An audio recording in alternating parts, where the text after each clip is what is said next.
भारत में डिजिटल भुगतान, खासकर यूपीआई ने छोटे दुकानदारों की रोजमर्रा की जिंदगी आसान बनाई है। गली मोहल्लों में किराना, बेकरी, कन्फेक्शनरी, सब्जी या अन्य छोटे व्यवसाय चलाने वाले लाखों लोग अब नकद की जगह यूपीआई पर निर्भर है। लेकिन इसी सुविधा के साथ एक गंभीर समस्या सामने आ रही है, जिसमें बिना किसी गलती के दुकानदारों के खाते फ्रीज कर दिए जाते हैं। देश में यूपीआई फ्रॉड के मामलों में लगातार बढ़ोतरी हो रही है। सरकारी आंकड़ों के मुताबिक वित्त वर्ष 2023 और 24 में 13 लाख से अधिक यूपीआई फ्रॉड के मामले दर्ज किए गए हैं, जिनमें 1000 करोड़ रुपए से भी ज्यादा की राशि शामिल थी। 2024 और 25 में भी लाखों शिकायतें सामने आई है। भारत में हर महीने 15 से 18 अरब यूपीआई ट्रांजैक्शन हो रहे हैं। ऐसे में फ्रॉड का खतरा तेजी से बढ़ रहा है। अधिकतर मामलों में छोटा दुकानदार किसी भी तरह के फ्रॉड में शामिल नहीं होता। फ्रॉड करने वाला व्यक्ति ठगी की रकम आगे किसी दुकान या व्यवसायी को यूपीआई के जरिए भुगतान कर देता है। जब असली पीड़ित व्यक्ति साइबर क्राइम हेल्पलाइन या पुलिस में शिकायत करता है, तो जांच में उस रकम का ट्रेल दुकानदार के खाते तक पहुंच जाता है। इसके बाद पुलिस बैंक को सूचना देती है और वहीं से समस्या शुरू होती है। कई मामलों में बैंक केवल विवादित या फ्रॉड से जुड़ी रकम को रोकने की बजाय पूरे अकाउंट को ही फ्रीज कर देते हैं। इसका सीधा असर छोटे दुकानदार की आजीविका पर पड़ता है।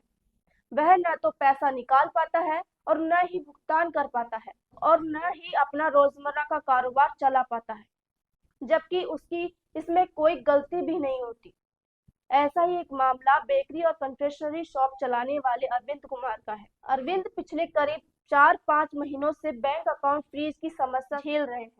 उनका कहना है कि वह पूरी तरह निर्दोष है और सिर्फ दुकानदारी ही करते हैं।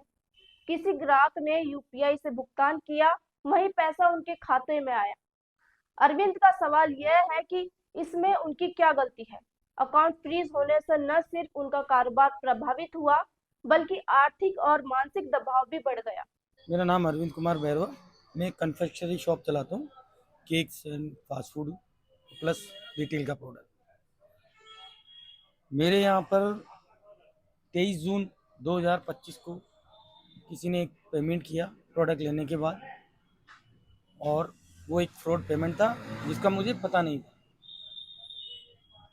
उस ग्राहक जाने के बाद मेरा अमाउंट सेटल हो गया मेरे अकाउंट में, और 3-4 दिन बाद जब मैंने किसी को पे करना चाहा तो वो पे नहीं हुआ। फिर मैंने 3-4 पेमेंट किए, वहाँ भी वो नहीं हुआ। उसके लिए मैंने बैंक विजिट किया, जो कि मेरा बैंक है एयू फाइनेंस बैंक, राजा पार्क। ये 23 जून 2025 की घटना है।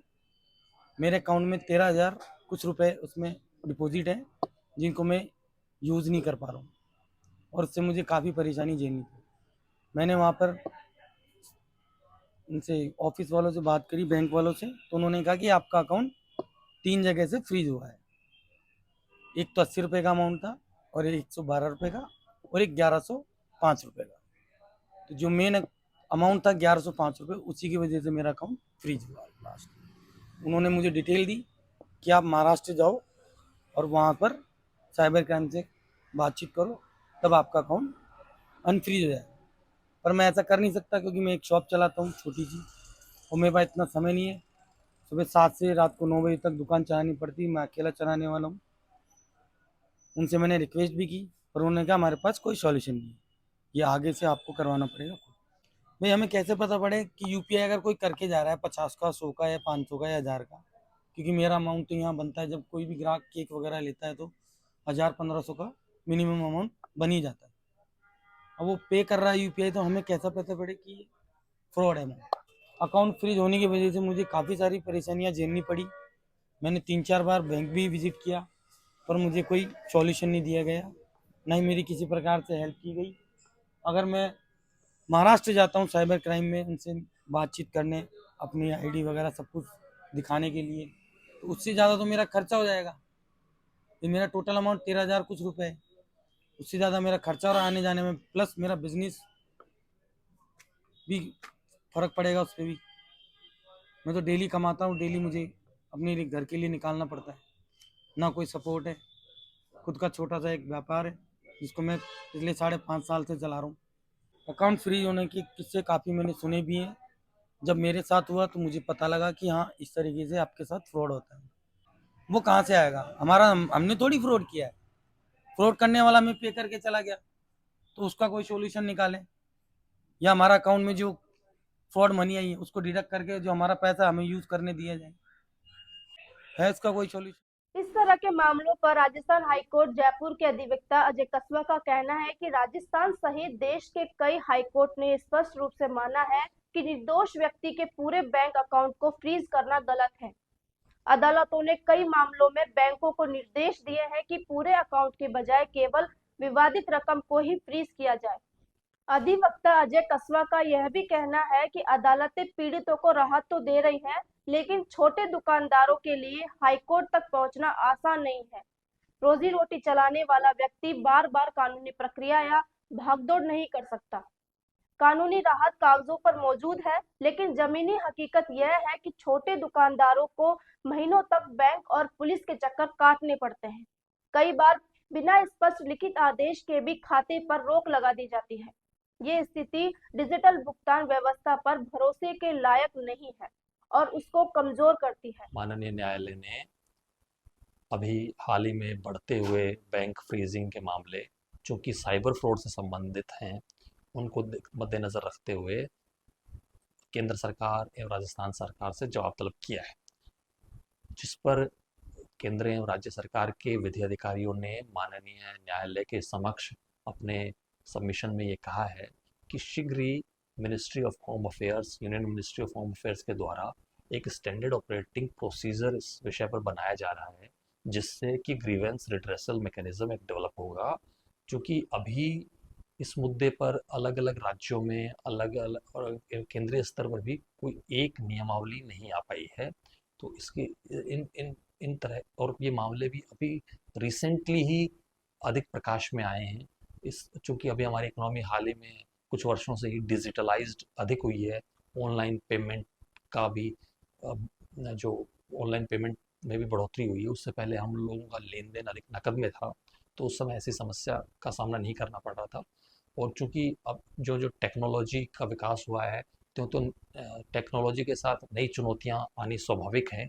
और चूँकि अब हम डिजिटल वर्ल्ड में जी रहे हैं, तो साइबर क्राइम्स तो एक बड़ी कंसर्न बन ही चुकी हैं। परंतु साइबर क्राइम्स की वजह से कुछ निर्दोष लोग भी, जैसे किसी छोटे दुकानदार को किसी ने पेमेंट कर दिया और वह राशि किसी साइबर फ्रॉड द्वारा अर्जित की हुई है, तो वैसी राशि की वजह से उस दिहाड़ी मजदूर, उस दिहाड़ी दुकानदार को भी बहुत आर्थिक परेशानी का सामना करना पड़ता है, क्योंकि बैंक्स के पास जैसे ही साइबर थानों से कंप्लेंट आती है, तो वे उसे अकाउंट को फ्रीज कर देते हैं। इसीलिए तो माननीय उच्च न्यायालयों ने, अधिकतर माननीय उच्च न्यायालय, राजस्थान उच्च न्यायालय ने भी, अन्य प्रदेशों में भी अन्य उच्च न्यायालयों ने भी, अधिकतर ने यही अपना स्टैंड रखा है कि जो राशि डिस्प्यूटेड अमाउंट है, केवल उसी एक्सटेंट तक आप अकाउंट्स को फ्रीज करें और उस अकाउंट को लीन रखें, उस राशि को लीन रखते हुए उस अकाउंट को फ्रीज ना करें, पूरे अकाउंट को कभी फ्रीज ना करें। ये रुख अभी माननीय न्यायालय का रहा है, चाहे राजस्थान उच्च न्यायालय जयपुर बेंच हो, राजस्थान उच्च न्यायालय जोधपुर बेंच हो, दिल्ली उच्च न्यायालय हो, एवं अन्य प्रदेशों के जो उच्च न्यायालय है, लगभग अभी यही ओपिनियन अधिकतर न्यायालयों का रहा है कि चूँकि इससे बहुत फाइनेंशियल हार्डशिप्स लोगों को फेस करनी पड़ रही हैं, तो उनसे बचने के लिए चूँकि, और अभी शीघ्र ही, जैसा कि मैंने बताया कि केंद्र सरकार के और राज्य सरकार के लॉ ऑफिसर्स ने माननीय राजस्थान उच्च न्यायालय के सामने अपने सबमिशन में यह स्वीकार किया है कि शीघ्र ही एक एसओपी, स्टैंडर्ड ऑपरेटिंग प्रोसीजर भी प्रक्रियाधीन है, और शीघ्र जैसे ही वो प्रकाशित होगा, जैसे ही वो लागू होगा, तो इस विषय पर बैंक्स को भी एक जो कन्फ्यूजन की स्थिति है वो समाप्त होगी कि किस स्थिति में बैंक अकाउंट्स फ्रीज करने हैं, किन स्थिति में पूरे बैंक अकाउंट फ्रीज नहीं। यदि फिर भी लोग इससे किसी प्रकार से पीड़ित हैं, तो अपने इस ग्रीवांस के निस्तारण के लिए माननीय उच्च न्यायालयों के दरवाजे हमेशा खुले हैं। माननीय उच्च न्यायालयों ने चाहे हमारे राज्य राजस्थान में हो या किसी अन्य राज्यों में, अभी तक जो देखने में आया है, उनका यही दृष्टिकोण रहा है कि यदि कोई व्यक्ति अपना बोनाफाइड साबित करता है कि वह व्यक्ति बोनाफाइड है और उसका साइबर अपराध से कोई संबंध नहीं है, तो जो राशि विवादित राशि उसके खाते में आई है, उस राशि को क्लीन रखते हुए खातों को अनफ्रीज करने के आदेश दिए जा रहे हैं। इस पूरे मुद्दे पर राज्य सरकारों, केंद्र सरकार, रिजर्व बैंक ऑफ इंडिया और बैंकिंग सिस्टम की जिम्मेदारी बनती है कि वे स्पष्ट और समान निर्देश तय करें। जरूरत की बात यह भी है कि पूरे अकाउंट को फ्रीज करने की बजाय केवल संदिग्ध या विवादित रकम को ही रोका जाए, ताकि निर्दोष दुकानदार का व्यापार प्रभावित न हो। छोटे व्यापारियों के लिए तेज और सरल शिकायत निवारण तंत्र बनाया जाना चाहिए, जिससे उन्हें कोर्ट जाने की मजबूरी न हो। डिजिटल इंडिया का उद्देश्य तभी पूरा होगा जब तकनीक के साथ साथ न्याय और भरोसा भी मजबूत होगा। यूपीआई फ्रॉड रोकना जरूरी है, लेकिन उसकी कीमत निर्दोष दुकानदारों से वसूलना किसी भी तरह से सही नहीं कहा जा सकता।